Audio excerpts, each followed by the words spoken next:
Hello അസ്സലാമു അലൈക്കും. അപ്പോൾ ഇന്ന് ഞാൻ വന്നിട്ടുള്ളത് റെസിപ്പിയുമായിട്ടൊന്നുമല്ല കേട്ടോ, കുറച്ച് കാര്യങ്ങൾ നിങ്ങളോട് പറയാനാണ്. ബേക്കിങ്ങുമായി ബന്ധപ്പെട്ടുള്ള കുറച്ച് കാര്യങ്ങൾ.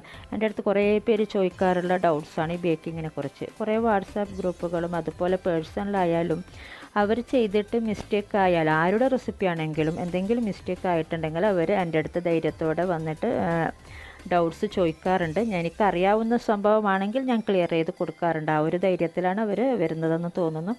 ഇപ്പോൾ കാണുന്നവർ കുറേ പേരുണ്ടാവും അങ്ങനെ എൻ്റെ അടുത്ത് ഡൗട്ട്സും കാര്യങ്ങളൊക്കെ ചോദിച്ചിട്ടുള്ളവർ.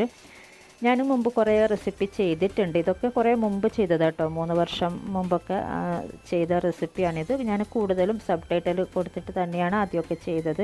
ഈ അടുത്തൊരു 3-4 വീഡിയോസ് മാത്രം ഞാൻ സൗണ്ടൊക്കെ കൊടുത്ത് ചെയ്തിട്ടുണ്ട്, കേക്കിൻ്റെ വീഡിയോസ്.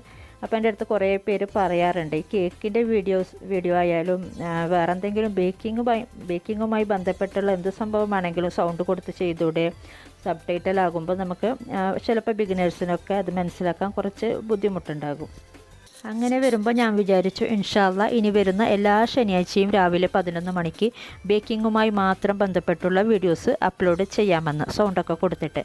അപ്പോൾ ബിഗിനേഴ്സിനൊക്കെ നല്ല ക്ലിയറായി മനസ്സിലാകുമല്ലോ എന്ന് വിചാരിച്ച്. എനിക്കിതിൽ വലിയ അറിവൊന്നുമില്ല, എന്നാലും അത്യാവശ്യം ബേക്കിങ്ങും കേക്കും ഒക്കെ ചെയ്യാറുണ്ട് എന്നാണ് എൻ്റെ വിശ്വാസം. ക്ലാസ്സിനൊന്നും പോയിട്ടില്ല, പക്ഷേ മറ്റുള്ളവർ പറഞ്ഞു തരുന്ന അറിവും അവരൊക്കെ പറഞ്ഞു തരുന്ന ടിപ്പൊക്കെ നോട്ട് ചെയ്യാറുണ്ട്. അങ്ങനെയൊക്കെ നോക്കിയാണ് ഞാൻ പഠിച്ചെടുത്തത്.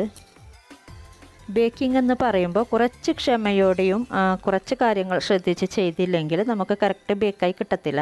നമ്മളെന്തെങ്കിലും വേറെ ഇപ്പോൾ ബിരിയാണി അല്ലെങ്കിൽ വേറെ എന്തെങ്കിലും കറിയോ അങ്ങനെയൊക്കെ ചെയ്യുമ്പോൾ അതിൽ ചേർക്കുന്ന മസാലക്കൂട്ടോ അല്ലെങ്കിൽ ചില്ലി പൗഡർ അങ്ങനെയൊക്കെ അതിൻ്റെ അളവൊക്കെ കുറച്ച് അങ്ങോട്ടും ഇങ്ങോട്ടൊന്ന് മാറിയാൽ നമുക്ക് ആ ഒരു ഡിഷ് ഫുള്ള് ഫ്ലോപ്പായി പോകത്തില്ല. ചിലപ്പോൾ ചെറിയൊരു ടേസ്റ്റിൻ്റെ മാറ്റം വരുന്നതേ ഉള്ളൂ.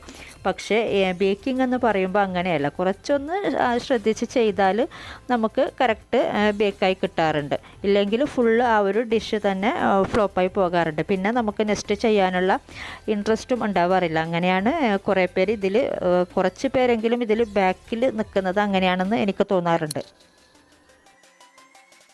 ബേക്കിംഗ് എന്ന് പറയുമ്പോൾ കേക്ക് മാത്രമല്ല, ബേക്ക് ചെയ്തെടുക്കാവുന്ന എല്ലാ സംഭവങ്ങളും, ഇപ്പോൾ ബ്രെഡ്, ബിസ്ക്കറ്റ്, പിസ്സ, അതുപോലെ ഡോണറ്റ് ബേക്ക് ചെയ്തെടുക്കാറുണ്ട്, ഫ്രൈ ചെയ്തെടുക്കാറുണ്ട്.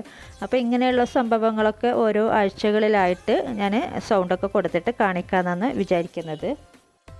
ഈ ഒരു റെസിപ്പി ഈ അടുത്ത് സൗണ്ടൊക്കെ കൊടുത്തിട്ട് ചെയ്തതാട്ടോ. കുറേ പേര് ഇങ്ങനെ റിക്വസ്റ്റ് ചെയ്തിട്ട് സിമ്പിളായിട്ട് ചെയ്യാൻ പറ്റുന്ന റെസിപ്പി സൗണ്ടൊക്കെ കൊടുത്ത് ഡീറ്റെയിൽ ആയിട്ട് ചെയ്തതാണ്. അത് കുറേ പേര് കണ്ടിട്ട് നല്ല അഭിപ്രായങ്ങളൊക്കെ പറഞ്ഞിട്ടുണ്ട്.